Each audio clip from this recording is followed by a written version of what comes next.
আপনাদের প্রত্যেককে ওয়েলকাম বাংলার খবর অফিসিয়াল ইউটিউব চ্যানেলে। আপনারা যদি আমাদের এই বাংলার খবর অফিসিয়াল ইউটিউব চ্যানেলটিতে নতুন হয়ে থাকেন, অবশ্যই আপনারা আমাদের এই বাংলার খবর অফিসিয়াল ইউটিউব চ্যানেলটিকে সাবস্ক্রাইব করে নোটিফিকেশনটাকে অন করে রাখবেন। এবং আপনাদেরকে নিয়ে আমাদের যে বাংলার খবর অফিসিয়াল ফেসবুক পেজ রয়েছে, সেটার লিঙ্ক আমরা ভিডিও ডেসক্রিপশন বক্সে দিয়েছি, অবশ্যই আপনারা সেখানে যুক্ত হয়ে যাবেন।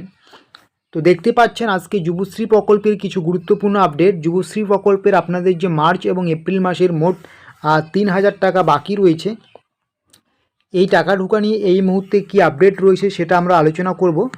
কবে ঢুকবে আপনাদের টাকা, কি বলা হয়েছে মার্চ এপ্রিল মাসের টাকা, যুবশ্রী আর কোনো টাকা দেওয়া হবে না। তো কি বলা হয়েছে, সত্যি কি টাকা দেওয়া হবে না, আপনি টাকা পাবেন কি না? অনেকেই বলছে যে টাকা পাওয়া বন্ধ হয়ে যাবে, যুবশ্রী প্রকল্প বন্ধ হয়ে যাচ্ছে। তো আসলটি কারণটি কি আপনারা দেখতে পারবেন। তো অন স্ক্রিন কী বলা হয়েছে দেখতেই পাচ্ছেন।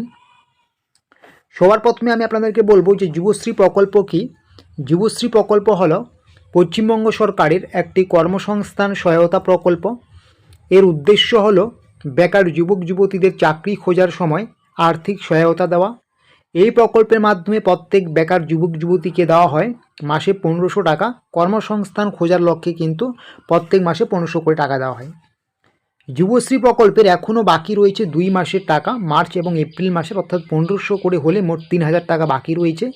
এই প্রকল্পের টাকা দেওয়া নিয়ে বিভিন্ন জায়গা থেকে বিভিন্ন রকম কথাবার্তা শোনা যাচ্ছে।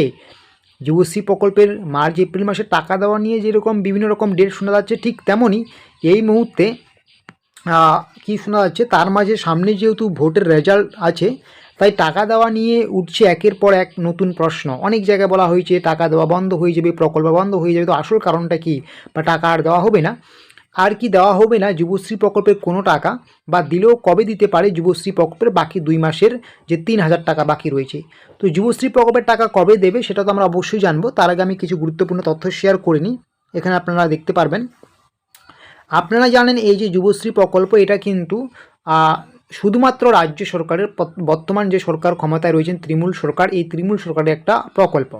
তো কি বলা হয়েছে, আপনারা জানেন যে ৪ঠা মে কিন্তু ভোটের রেজাল্ট রয়েছে।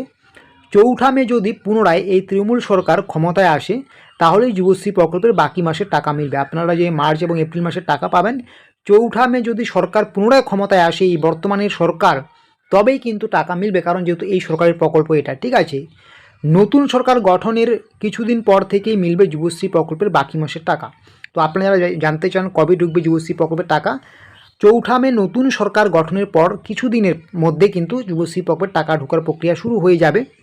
তবে এখানে শুধু নতুন সরকার গঠন হলেই হবে না, বর্তমান যে সরকার স্থায়ী রয়েছে এই সরকারকেই গঠন করে হতে হবে। যদি এই তৃণমূল সরকার ক্ষমতায় আসতে পারে, তবেই কিন্তু যুবশ্রী প্রকল্পের বাকি মাসের টাকাগুলো আপনাদের ঢুকবে। আর যদি এই সরকার পুনরায় ক্ষমতায় আসতে না পারে, তাহলে কিন্তু যুবশ্রী প্রকল্পে কোনো টাকা ঢুকবে না, অর্থাৎ যুবশ্রী প্রকল্পটাকে বন্ধ করে দেওয়া হবে। তো এরকমই আরও ছোটো বড়ো তথ্য আপডেটসগুলো পাওয়ার জন্য অবশ্যই আপনারা আমাদের এই বাংলার খবর অফিসিয়াল ইউটিউব চ্যানেলটিকে সাবস্ক্রাইব করে নোটিফিকেশনটাকে অন করে রাখুন।